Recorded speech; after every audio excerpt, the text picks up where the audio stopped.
با درود خدمت دوستان گرامی. lesson 13 رو شروع میکنیم. 13 3 یعنی 3 و 13 یعنی 13. ببینید دقت کنید از 13 تا 19 رو تین داره، در واقع 10 همون 10 هست، درسته؟ 10 و تین میاد اضافه میشه که استرس میاد رو بخش دوم 13. میبینید 13 و مثلا 4 اگه باشه 4 14 میبینید تینش استرس میگیره. بخوایم بگیریم مثلا 5 یعنی 5 ولی 15 که یعنی 15 و به همین ترتیب میره بالا. 6 16 و 7 17 میبینید که تین اون استرس میگیره و 8 18 دیگه اینجاشون دو تا هست، یه دونهشو نمیخوایم. 18 و 9 یعنی 9 و 19 یعنی 19 و به همین ترتیب میره بالا. مثلا 13 14 15 16 17 18 19 20 یا 20. خب من میتونم اینجا years old بذارم، اینجا years old بذارم که years old بذارم معنی چند سالته. مثلا I am 13 years old 13 سالمه. I am 14 years old 14 سالمه. میرسیم به اینا. پس years old. خب در این درس ما راجع به فعل to have صحبت کنم. to have به معنی داشتن هست بچه‌ها. بودن چیه؟ بودن میشه to be، درسته؟ یاد گرفتن میشه to learn. to speak صحبت کردن. to understand فهمیدن، متوجه شدن. to go رفتن. to come آمدن، درسته؟ اینا همه رو دیگه میدونید. صرفشون هم میتونید بکنید که برای سوم شخص to do انجام دادن، که برای سوم شخص ما میدونیم که یه s اضافه میشه. مثلا I go من میرم، she goes او میرود، she goes، درسته؟ حالا اینجا چون او داریم s اضافه میشه، بعضی موقع s اضافه میشه برای سوم شخص، بعضی موقع s اضافه میشه، درسته؟ و به همین ترتیب I do من انجام میدم، she does او انجام میدهد. اینجا s اضافه شد. و برای have ما باید دقت کنیم که I have تغییری نمیکنه دیگه، مثل بقیه فعل ها. واسه you هم تغییری نمیکنه. you have تو داری یا شما دارید. I have you have she و he. حالا اینو دقت کنیم it هم مسلماً هست و we have تغییری نمیکنه. they have آنها دارند اونم تغییری نمیکنه، درسته؟ واسه she he و it have بچه‌ها باید یه اسم میگرفت در واقع، درسته؟ ولی اینجوری نیست که میشه has. پس این یک استثناست در واقع. have یه haves اینجوری نشد و شد has. she has he has it has. دارد او دارد. به همین ترتیب ما یه فعل to be را اگه بخوایم صرف کنیم I am، اینجا کلا دیگه تمامش فرق میکنه. I be نمیشه، میشه I am. you be نمیشه، میشه you are، درسته؟ she is he is این یه استثناست فعل to be. ولی to have معنی داشتن فقط سوم شخصش میشه has. خب حالا اگه من بخوام اینا رو مسلما سوالی کنم خیلی راحته، چون اینجا فعلم to have هست و فعلم to be نیست. مثلا اگه I am بود خواستم سوالی کنم امو میاردم اول am I میشد، درسته؟ ولی اینجا دیگه بقیه فعلا رو گفتیم با do و does هست که سوالی میکنیم. do برای does فقط واسه سوم شخص هست، بقیه‌ش هم do هست، درسته؟ do و does. حالا من بخوام اینو سوالی کنم میتونم بگم do I have آیا من دارم؟ do you have آیا تو داری؟ درسته؟ خب اینجا does، اگه من does بذارم بچه‌ها اینو باید تغییر بدم یا ندم؟ آفرین، سوالی کردیم، گفتم اگه سوالی کردیم این برمیگرده به حالت اولش که have هست. does she have does he have does it have. و do we have آیا داریم؟ do they have آیا دارند؟ ببینید که فرق نمیکنه. به همین ترتیب منفی کردنش هم باز سخت نیست. مثلا من میتونم خب اینا رو من سوالی کنم همه رو. do I have children do you have children بچه داری مثلا. حالا میرسیم. خب به همین ترتیب برای منفی کردن گفتیم مثلا I am بود میشد I am not، درسته؟ یا I amn't. ولی اینجا دیگه چون ما سوالیمون با do و does هست منفی کردن اونم به همین شکله. I don't have ندارم. I don't have. I don't have. I don't have. You don't have. تو نداری. She, he, it doesn't have. Doesn't have. میبینید که have برمیگرده به اصلیش. من does دارم دیگه بچه‌ها. میبینید اگه تنها بخوام بگم او دارد میشه she has یا he has، ولی بخوام بگم ندارد she doesn't have. have برمیگرده. پس تو منفی و سوالی اصلی برمیگرده، در واقع have برمیگرده. خب به همین ترتیب we don't have ما نداریم. we don't have time مثلا وقت نداریم. time یعنی زمان در واقع. I don't have enough time زمان به اندازه کافی ندارم. they don't have. حالا ما منفی اینا رو هم کار کردیم. چیز خاصی بچه من بهتون نگفتم، فقط یه فعل رو دارم میگم که سوالی کردنش راحته و منفی کردنش راحت باید باشه. مثلا do you have آیا داری. child یعنی بچه. child و children معمولا وقتی میخوایم منفی کنیم معمولا وقتی سوالی کنیم یا s اضافه میکنیم یا es اضافه میکنیم بچه‌ها. در اینجا دیگه یه قاعده غیر منظم هست. children یعنی بچه‌ها. do you have children یعنی بچه داری، یعنی بچه‌ها داری. حالا اینجوری میگن do you have children. do you have any children. بعضی موقع any هم میذارن اینجا ولی حالا میرسیم به اون. خب do you have children بچه داری؟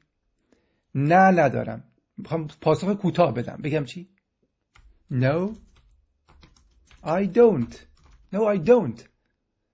به این معنی که no I don't have children. I don't have any children. پس پاسخ کوتاه هم با do و does هست. مثلا اگه بگم دارم میگم yes I do. بله دارم. دیگه نمیگم yes I have، میگم yes I do. خب به همین ترتیب خب brother و sister. brothers and sisters.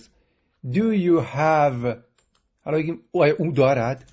does she اون دختره does she have brothers and sisters here. آیا اینجا برادر خواهری داره؟ any brother. حالا any هم میتونیم اینجا اضافه کنیم، گفتیم بعداً بهتون میگم any. یا آیا برادر خواهری اونجا داره؟ there. حالا یه جای دیگه است، مثلا یه کشور دیگه است. there اونجا که درس قبل داشتیم. here there and over there یعنی اون اونجا. مثلا یه نفر اونجا وایساده، اون اونور وایساده، میگن she is over there. he is over there. اونجا برادر خواهری داره. I don't know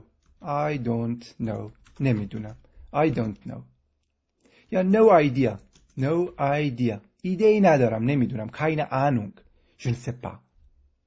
no idea. معمولا the time رو اگه اضافه کنیم میتونیم بگیم، اگه از یه نفر بپرسیم excuse me ببخشید excuse me do you have the time. آیا زمان رو یه زمان خاصی the گذاشتیم اینجا حتما. the time یعنی ساعت دارید، یعنی میدونید ساعت چنده در واقع. excuse me do you have the time. مثلا problem I have دارم. I have a problem یه مشکل دارم. can you help me میتونی بهم کمک کنی. به can میرسیم. I have a problem. یا I don't have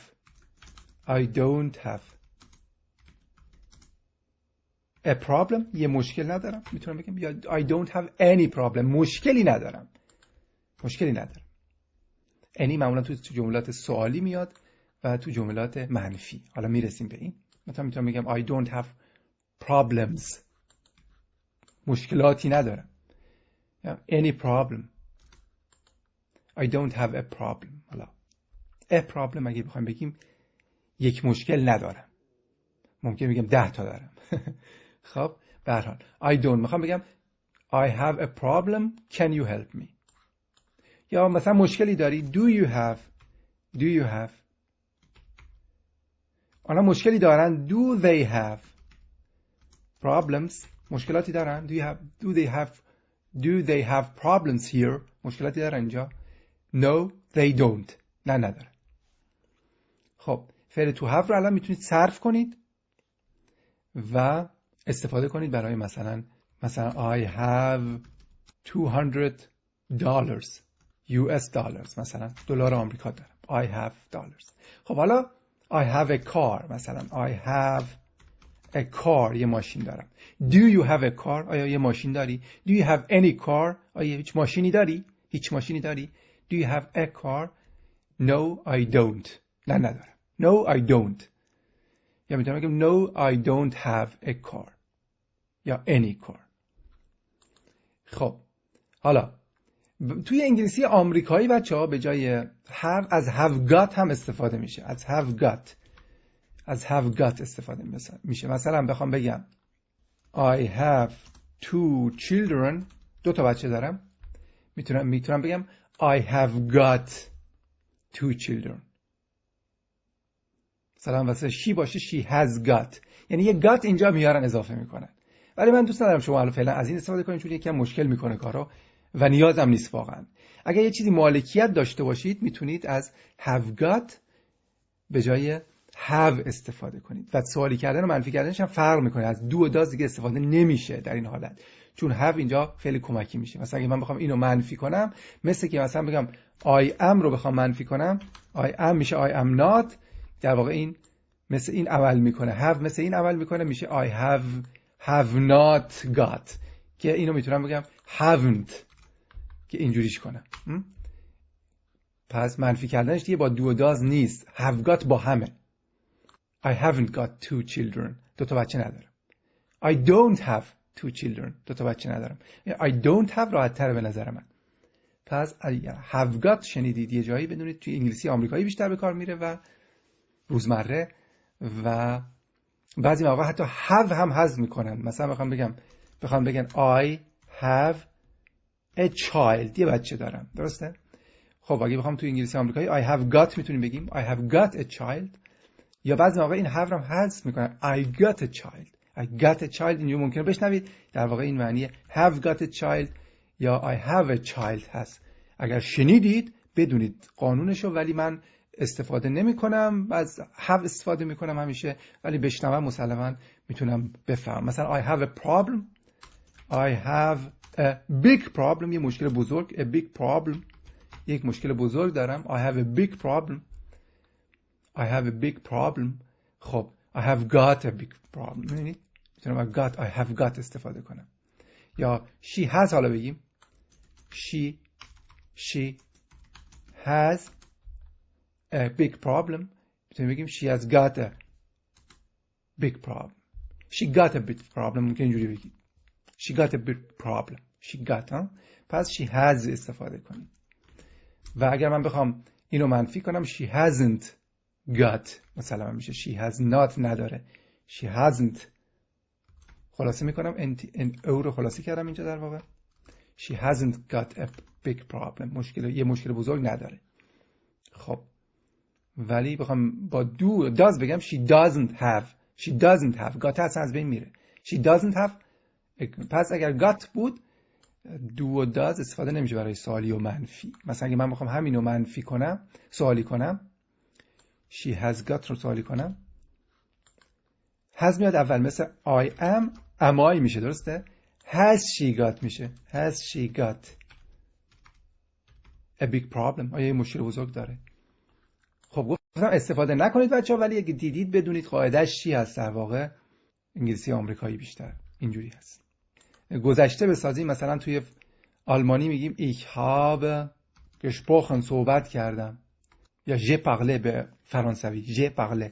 خب حالا همینو بخوایم به انگلیسی بگیم I have، یعنی در واقع این صفت مفعولی است I have spoken. می‌بینید که spoken در واقع صفت مفعولی حالت این داره. می‌بینید که می‌خوام بگم فعل to have بعدها برای گذشته سازی هم به کار میره و استفاده داره. بنابراین این فعل خیلی مهم هست، توی خیلی جاها به عنوان فعل کمکی هم عمل میکنه. دونستنش خوبه. چند تا تمرین هم بهتون میدم بچه‌ها. من سعیم اینه که ببرم جلو. باور کنید بعضی مواقع واقعا وقت نمی‌کنم که سریعتر برم، ولی از این بابت نگران نباشید، جلو میریم. یه موقع ممکنه من وقتم دوباره بیاد سر جاش یا زیادتر بذارم. خب دوره کنید، به هر حال خوبه، کمک میکنه بهتون. من چند تا تمرینم بهتون میدم که با این جمله بسازید. تا درس بعد. See you in the next lesson. See you in lesson 14.